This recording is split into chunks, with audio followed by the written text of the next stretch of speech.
SmartSuite community. This is Peter Novosel giving you a quick preview of the updates that we're making to the find action in automations. So here's the setup. I've got two apps, tasks and people. I want to pick a required skill for these individual tasks and match to people who have those skills.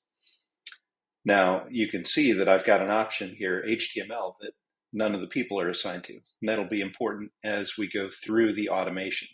So let's take a look at the configuration. I've got a preset automation here with a when a record is updated trigger.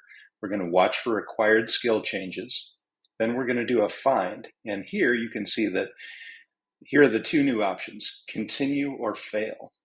In this case, I've picked continue. And what we're going to do is match skill to required skill.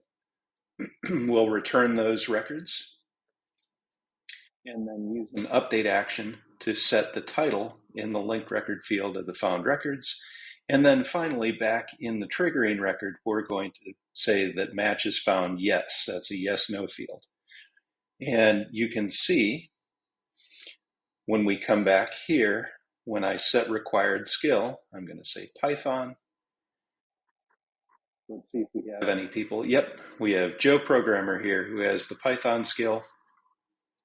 And you can see that potential staff was populated with Joe Programmer and Python match was found. But here, and here's where the fail option may come in handy. If I say HTML, again, you're going to see that we have no one that has that skill. We still said that match was found. So to prevent that, when nothing is found and just stop execution, we can come here, back into the automation.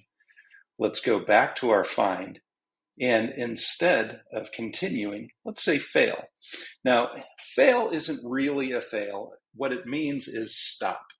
It just tells the automation to not continue to the next steps if nothing is found. So that's the only change we have to make. I'm going to save the automation. Let's go back to our app. And now I'm going to, again, pick HTML. And yep, behind the scenes, we didn't add anything. We still have the same people. And you see that it says no. If we go back into the automation, we can see in its history, we now have an error in the list instead of a success. And we can see that that was 0 records found. That's it for today. I hope that this is useful in your workflows, and happy automating.